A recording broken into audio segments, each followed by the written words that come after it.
रासपामा म एक्लै भए सबैले बालेन्द्र रविको कुरा गर्छन्।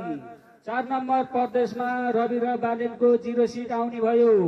म मात्र एक्लै अभियानमा हिँडिराखेको छु।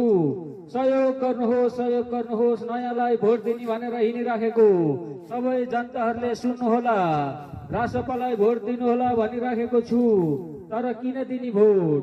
देश बेच्नलाई, सिंहदरबार चलाउनलाई, सहकारी ठग्नलाई, कालो कालो 8 करोडको गाडी चल्नलाई भन्ने कुरो बुझेर मैले रासपा चाहिँ आजबाट चाहिँ पुनः चाहिँ अनि त्यसपछि प्रचार प्रसार गर्ने कार्यक्रम छोडेर अब चाहिँ म एक्लै भए पनि अनि रासपाको विरोध गर्ने भनेर हिँडेको छु। ल ल ल ल त्यो चाहिँ लुसिफरलाई भोट दिन हुन्न, हेर्नु सहकारी ठगलाई भोट दिन हुन्न। हे देश बेच्देला, होसियार हुनुहोस्, एक्लै भए पनि आउनुहोस् यिनीहरूको विरुद्धमा।